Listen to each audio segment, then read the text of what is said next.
Hello, everybody. Welcome along to the Event Industry News podcast. My name is James Dixon. And as always, I wish you a very good morning, afternoon, or evening, whenever or wherever you tune into today's podcast from. And it's two guests on today's podcast, which always makes my job that little bit easier. And it's all things recruitment on the episode today. The events industry, like many other sectors, has suffered in terms of recruitment and personnel as a result of the pandemic and other factors as well. And we're going to be talking about some of those factors and where we currently are in terms of recruitment within the events industry at the moment with our guests today. Firstly, we welcome Mr. Mike Frost. Mike is the co-founder of Expocast, a specialist agency that deals in recruitment for the exhibition sector. Mike, welcome along to the podcast. Hi, James. Thanks very much for having me. You're very welcome indeed. And Mr. Alex Hewitt. Alex is the CEO of AOK Events. Alex, welcome along to the podcast. Morning, James. Pleasure to be here. Thank you very much for your patience, particularly given that we had a couple of technical difficulties on the first run of this recording this morning, which I don't mind referencing at all because we've all been there, particularly in the last few years with stuff like this. So, gentlemen, thanks for joining us. Thanks for your patience. We pick up and we go again. And I start by coming to you, Mike, first of all, for your opinion on whether or not we are in a recruitment crisis at the moment in the industry. Maybe you could paint a little bit of a picture of where we actually sit at the moment. Is it a crisis? Is it a little bit less than that? What do we need to consider? I'd say more of a challenge than a crisis. I don't see any events not happening because of a shortage of people. It's just much more difficult to find the right people at the moment. But it's not at every level. It's not for every job role. At the delivery end, where the bulk of the redundancies took place, obviously those are the people who had to go and find their livelihoods elsewhere during the pandemic, and many of them, for several different reasons, aren't necessarily interested in coming back. So you've got event organisers for the last 18 months have essentially all been, I don't want to say scrapping over the same talent pool, but certainly trying to find the right people within a dwindled candidate pool. Whereas the senior vacancies haven't come back with quite the same volume as pre-pandemic levels, but we have lots of candidates at that level. So you've got a challenging candidate pool at the delivery end, but a challenging lack of vacancies at the more senior end. I'm coming to you, Alex, at AOK Events. I would presume that you guys are very much in sort of the operational, the delivery aspect, working with venues. So very much sort of boots on the ground. What are some of the challenges that you faced, I suppose, during the pandemic and post-pandemic from a recruitment point of view? Did you yourself suffer losses as a business? Yeah, we went down from 45 to 15 members of staff, none of whom deserve to lose their job. And actually, we've kept in touch with most of those 30 people. And I think only 2 or 3 of them have remained in the events industry. Everybody else has gone out and found a new job. And that's a reasonably good litmus paper of the subject matter that we're talking about. That's a lot of great people that either sold, or organised or marketed events that aren't doing that anymore. I think the problem around recruitment is there's obviously a dearth of candidates to fill junior and sort of mid-ranking positions, but event management companies, many of whom have been absolutely devastated by COVID. Now everything's really, really busy, but people don't want to add lots of salary to their P&L without knowing that there's sustainable business there for the future. So people like us, like others, are leaving it to quite last minute to recruit. So you wouldn't recruit in January this year for a very busy summer party season, because in January we were still locked down. We were still being asked to work from home. The thought of recruiting and adding to your P&L when you're still working from home. So it was only March, April, where suddenly there was just this absolute avalanche of inquiries and sales that you suddenly thought, holy cow, I got so much work on this summer, and we've got this whole hospitality business, going on. I need some ground support, some foot soldiers to actually help deliver it. Whereas 2 or 3 months, I think, would have been the right sort of timescale to find someone pre-pandemic. Post-pandemic, it's just taking miles longer to find candidates. Come on. Yeah, come in, Mike. It takes a lot longer to find those candidates, but you also have to be much quicker with them once you have found them. So the recruitment process itself, as soon as that candidate is introduced or has applied, if you're not quick enough with your interview process and your decision making, then you're very likely to miss out on that candidate, because certainly at that delivery end, most candidates are applying if they're active, at least. Obviously, I'm a third-party recruiter, so my job includes going out and finding passive candidates as well. But those who are proactively looking for a new vacancy, they will have multiple applications on the go, multiple interviews, and yeah, you may miss out on those candidates if you're too slow once you have found them. And a number of our competitors in the event management field, there are a small number of big boys, and then a larger number of medium-sized companies, which is kind of where AOK Events fits in, and then hundreds of small companies. But the big boys are currently offering some silly money to attract talent to fill holes that they've got, within their business that kind of no one else down the food chain can compete with. So you can't compete with them financially. I mean, we could do, but it would be a bit like a football team, offering someone rubbish the high salary in the team. Everyone else would start getting upset, wouldn't it? So the only thing that really you can compete with, or not compete with, but actually, blow the big boys out of the water, is culture. So culture and the environment within which you can offer employment, particularly to the younger candidates, is as important as money to that demographic of candidate. But it's really complicated. Is it a sustainable practice for those bigger organizations that you referenced, Alex, to be offering those sort of salaries? Because the AEO employee benchmark and salary study that was published this year said that one of the sort of the downsides to working in the events industry is that compared to other sectors like tech and finance, that there's just not the salaries in place to attract maybe graduates and younger people into the industry. Is throwing money at it now an unsustainable sort of practice? Is it going to come back to bite them, given that there is some organizers still have this uncertainty over long-term events? Well, it could be the best thing that ever happens to the events industry if you look at it the other way. Nobody's ever gone into the events industry for the money.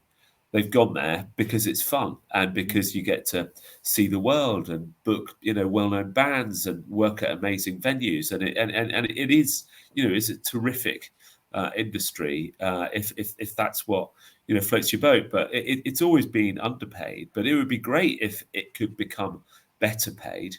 If it could rival advertising, for instance, which has always been notoriously well paid, within the sort of media sector. But in order for that to happen, you're going to have to get clients willing to pay more money to event management companies to help them organise their events. And that is, but those same companies, perhaps are going to find it harder to sign off a larger fee to use an external agency when they've got in-house event organisers already. It's about the value proposition, really, because talking from the exhibitions and the conferences side, from that AEO salary survey, which obviously is coming from an exhibitions perspective, you mentioned the word graduates, James. I think part of that report also mentions, do we even need degrees? And I think for many of the disciplines within events, we don't necessarily need to be demanding degrees, certainly not event management degrees, because they don't necessarily cover the exhibitions side of the industry anyway.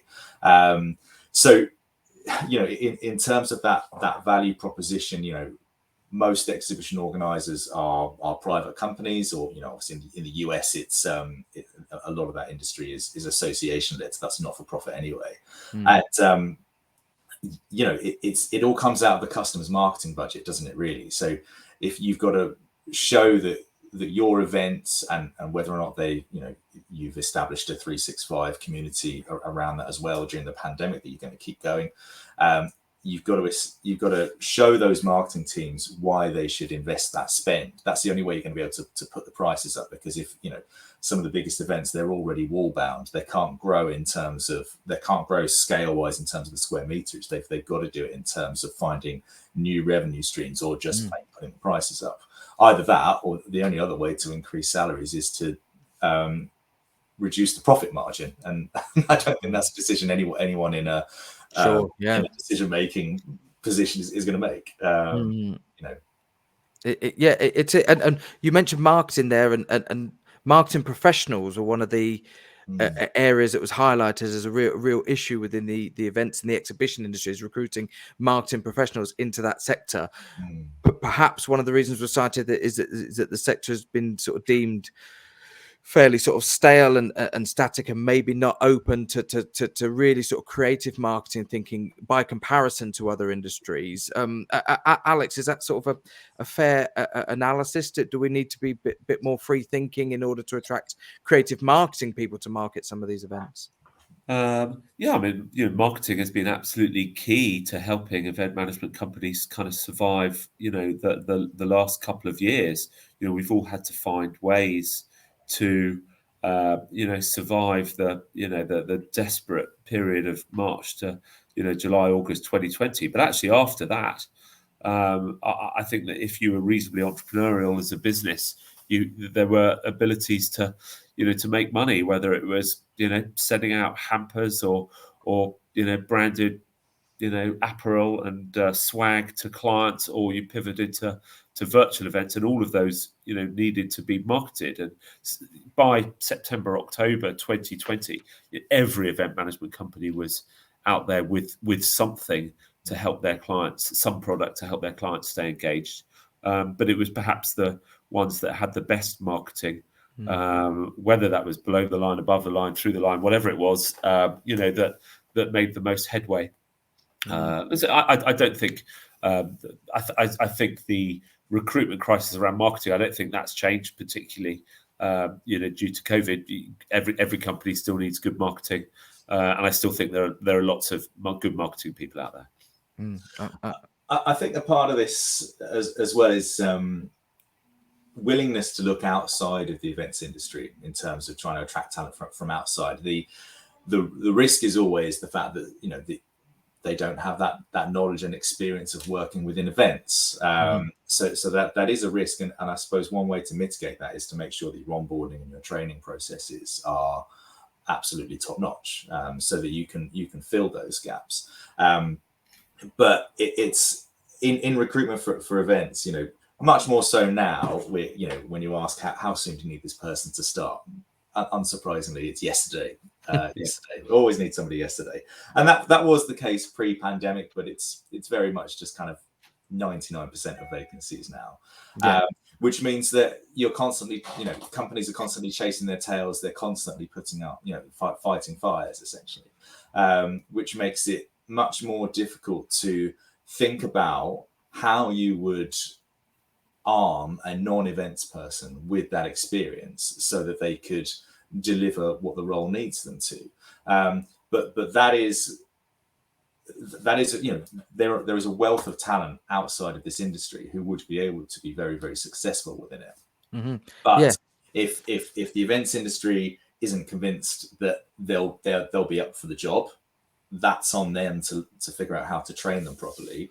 But then there's also that challenge of how do we attract those people and which sectors do we look at?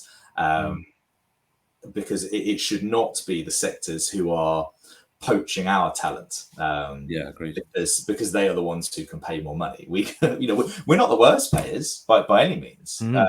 So perhaps we just need to look at the sectors that are the worst payers, and then at least we can be attracting people from a money perspective as well.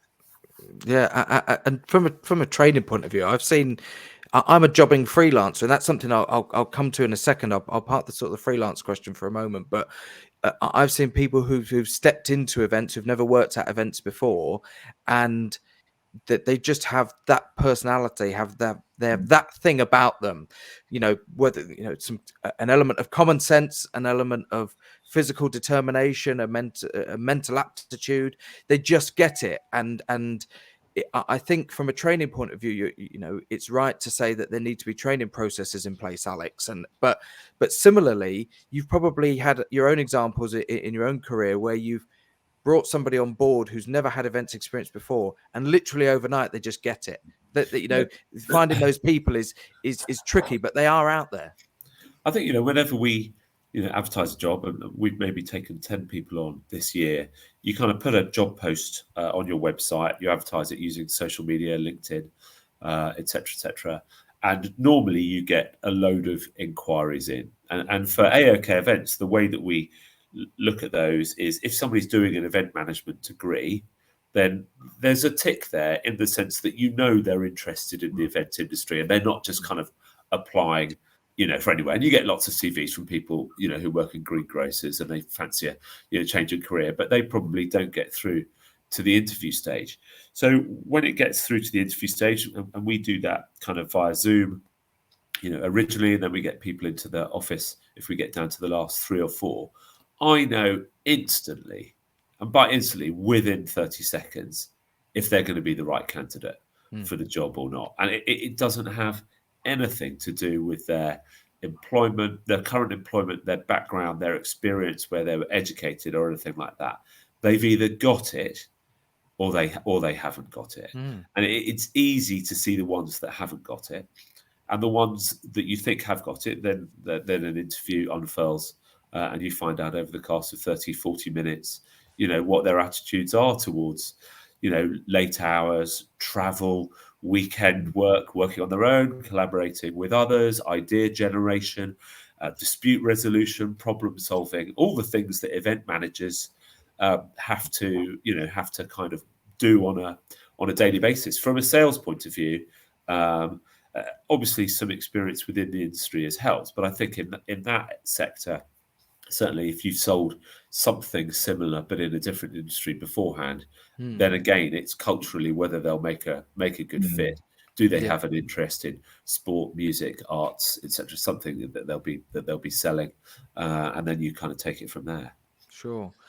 Sales is an interesting one from an exhibitions perspective. If you're looking at more of an entry level or a sort of second job in sales, then yes, I think as long as someone's got some kind of B2B consultative selling experience under their belt, they could be a good fit. But it's interesting, actually. It's not just about selling them the events, the exhibitions sector.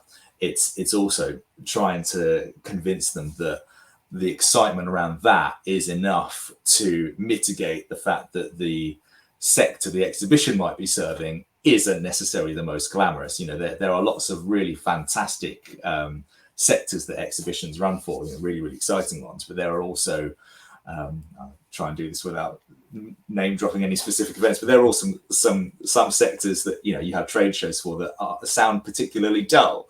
And so it's about really finding those exciting parts of exhibitions, like the travel, like the career progression. And if you're in sales, there is good money to be made, not necessarily compared to, say, SaaS sales for a technology company or something, but there is really good money. There's been some great success stories of candidates, of employees who have joined as a sales exec, and within 5 years they're kind of portfolio directors. There've been some wonderful success stories in exhibitions. So it's just finding those right kind of things, figuring out when you're talking to the candidates what's going to kind of pique their interest, what's going to get them excited, so that you can kind of really, really get them on board from an emotional perspective, as well as making sure they've got that capacity to pick up what they actually need to do for the job.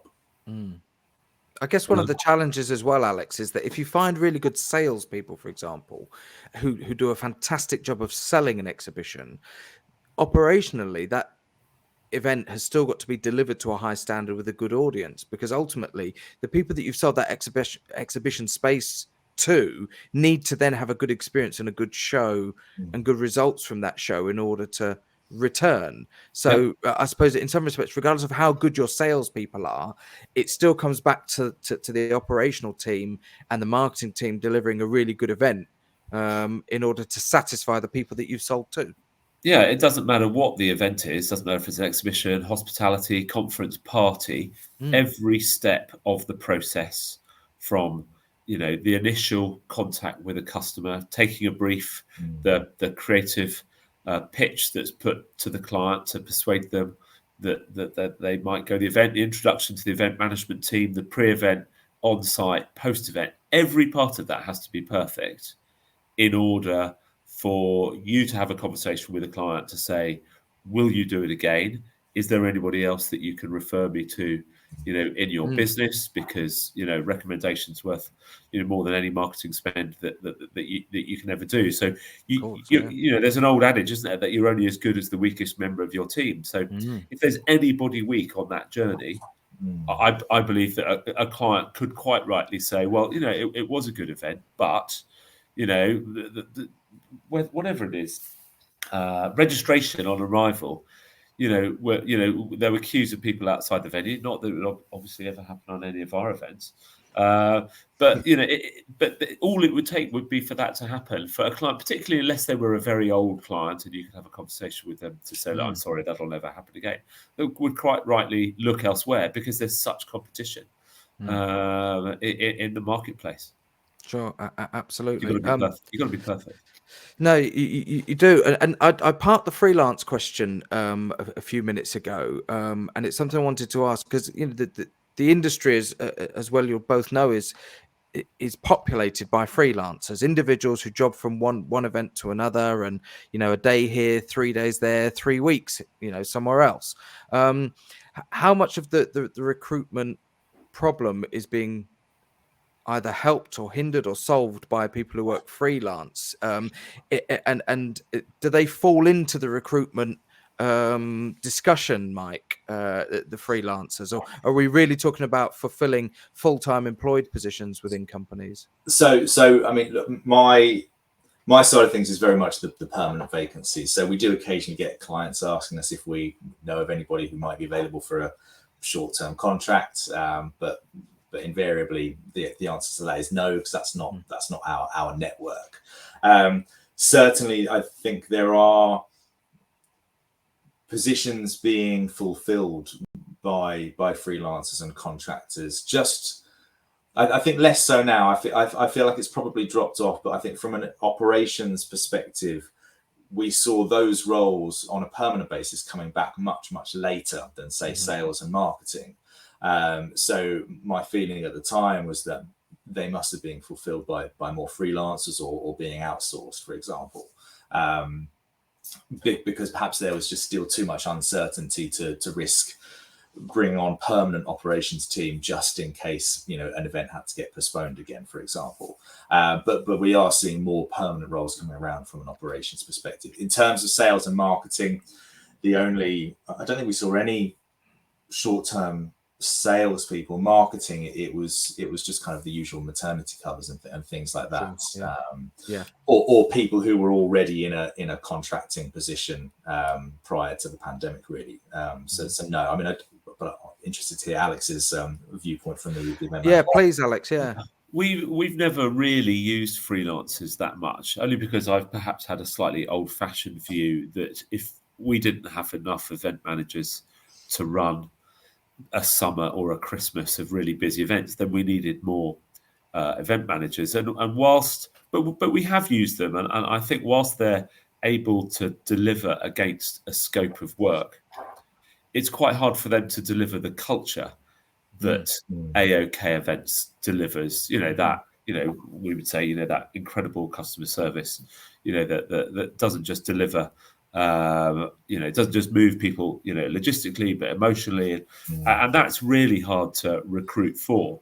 But we had a really busy July, and we did start looking for freelancers until we finally found a couple of event managers who were able to start full time for us. But nearly all of the freelancers that we knew from sort of pre-COVID were all in long-term, high-paid freelance positions. Right. 6 to 18 month positions on 400, 450 quid a day. Frankly, absolutely delighted for them. But that they had no interest in coming and working, for us for 2 or 3 weeks to help us out over the summer. But I think as well, to try and achieve as close as possible that flawless customer journey, from beginning to end, and hopefully, all the way to the following year's event. You've got to have that cross-discipline collaboration. The sales, the marketing, content, and operations, they all need to be constantly in communication with each other, so that they know what all of the pain points are, what all the complaints, all of the absolutely the positives that are being fed back to them from the customers, so that on all of those pillars, the entire team is able to elevate that experience that the customers are having. So that's why I think, when I talked earlier about operations perhaps being freelancers or outsourced, you have operations businesses who are third-party operations companies, but they have built relationships with the exhibition organizers and those teams. They're almost like an extension of the team, rather than just somebody parachuting in just for an event, just to go again. They've kind of got that relationship there, which I think is just incredibly important. Yeah, it is. Yeah. One thing with one eye on the clock today, gentlemen, as we get towards the end of today's episode, I wanted to sort of maybe get an opinion on equality and diversity. Pre-pandemic, there were a lot of discussions about diversity, inclusion, inclusivity, equality, all of those sort of terms from an employment point of view, and wanting to have a more diverse set of employees within our sector. Are things like equality, diversity from a recruitment point of view, are any sort of targets that were set pre-pandemic achievable at the moment, given that we are not in a crisis, but there are challenging times, still ahead in terms of recruitment and bringing people back into the industry? Is it a case of that we maybe just need to sort of park equality and diversity in favor of actually just finding the right people for the jobs? So, in short, no, it should never be parked. Finding the right people for the jobs, absolutely yes. But I think one of the shortcomings to date is that it's the inclusivity side. So from a recruitment perspective, the vacancies within the events industry are not necessarily visible or inclusive enough in a variety of ways to attract people from every demographic. Whether that is just that certain demographics are on different platforms, have different networks, that they don't get to see the adverts, for example, whether it is the wording of the adverts that are not inclusive. Some of it is incredibly subtle, and as 3 white guys sat on a video call, none of us have the lived experience. So we are going to be constantly on a journey of learning how how the industry to date is not open to everybody. And we just have to be open to we have to be open-minded, that there is always going to be a way in which we can improve the way we're communicating and I guess marketing the industry, how we are pushing out the perception of our industry to people from every different demographic, to make sure that people feel that they can join it, to make sure they feel that they want to join it, and to make sure that they are going to feel valued and respected if they make that decision to come on board. So no, it absolutely should not be parked. And in terms of finding the right person for the right job, the more senior you go, the more experience you need. So that's going to take much longer, I think, to get that kind of balance in terms of diversity. But there are still lots and lots of people from different demographics who are capable of doing those more senior jobs. And then when it comes to the entry level, absolutely, there's no reason why we shouldn't be able to put in the effort now to make sure that we're getting the right balance of people coming into the industry. And then in the long term, that then helps that progression as people get promoted throughout their careers. I think I agree with everything Mike said. I think the only thing I'll add from my perspective is that, I think it's still too soon to exclusivity tick box basis.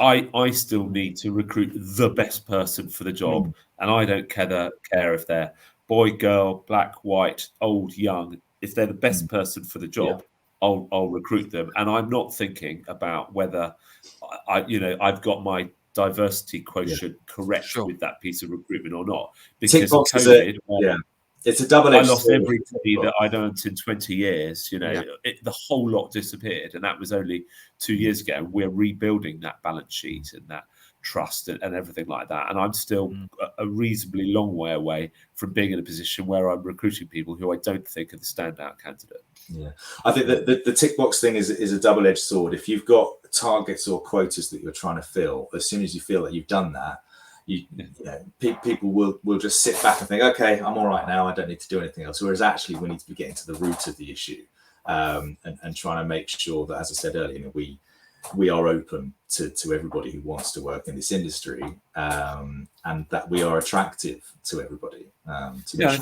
If you talk to people who are very senior at banks, for instance, financial services, where they are recruiting based on, if you're a white, middle-aged, out-of-work 50-year-old, getting a senior job in financial services is currently close to impossible, because people, you just don't fit the criteria by which banks are currently recruiting. But if you ask the people within the bank, they'll go, it's absolute madness. We're not getting the best people for the job. We're just getting the most diverse people, for the job. And it's so tricky. Yeah, and ultimately, I suppose it comes back down to making the industry attractive to everybody. The more people who are attracted to the industry, the bigger the candidate pool will be from which we can recruit and bring people into the industry. Events industry is brilliant. It is such fun. You meet an enormous pool of people. You get to see the world, laugh a lot. But agencies, recruiters, in-house rights holders have to pitch candidates that the job role's going to be fulfilling, that the culture, once they get to their place of work, is going to be fun, progressive, and that everybody, regardless of their position at the company, has career development opportunities ahead of them. It doesn't matter if you're a 22-year-old first jobber, or old hack like me. Everybody needs to know that there's space above you that you can move into. Yeah, absolutely. Gentlemen, it's been fascinating talking to you today, and I feel like we've only, in sort of coming up to 35 minutes, really just sort of scratched the surface of what is potentially is definitely a far bigger discussion, and maybe it's something that we pick up a bit further down the line. That this is a sort of thing that maybe chronologically we need to explore, in 3 months' time, in 6 months' time, to see where we sit at those points. Maybe you become the Event Industry News podcast, recruitment specialists, our go-to correspondents to find out what's happening in the industry. So open invite, chaps. Come back on again maybe in a few months' time if you're up for that, and give us a bit of an update as to where you both are and what's happening in your respective organizations. It would be great to hear from you. Before we do wrap, let's give you both a chance that if anybody listening to this or watching this today wants to maybe get in touch, find out a bit more about your organizations. Mike, let's come to you first of all with Expocast. How do people get in touch? How will they find you? So I'm pretty searchable on LinkedIn, and I'm very open with my contact details. But if somebody wants to drop me an email, it's just mike@expocast.co.uk.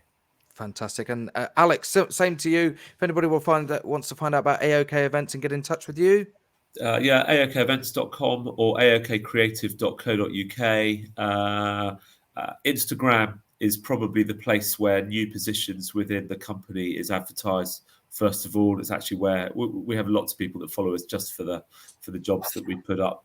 But if anybody wants to drop me an email, it's alex@aokevents.com.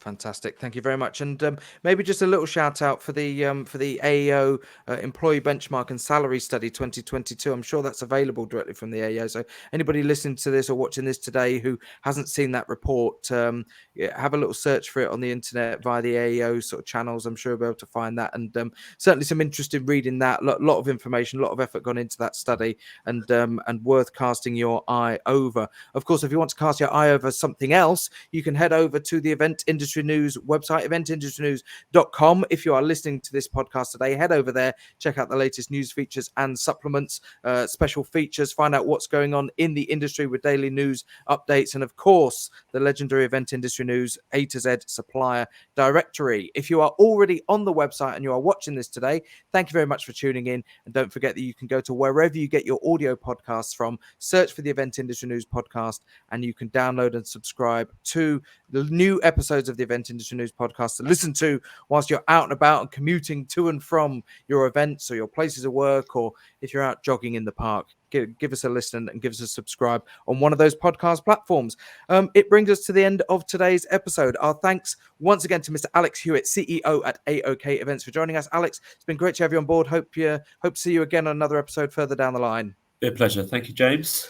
And of course, Mike Frost, co-founder at Expocast. Mike, thanks for being our guest, or one of our guests today. And as I said, open invite, chaps. Come back in a few months' time. Let's pick up this conversation again. There's loads more we can talk about, and I'm sure loads more that will happen and we'll be aware of come the end of this year and into the early part of 2023. Thanks to you both. Thanks to all of our listeners and subscribers who tune in regularly to these episodes of the podcast. We do appreciate all of your support, and we'll see you on the next episode of the Event Industry News podcast. Goodbye, everybody.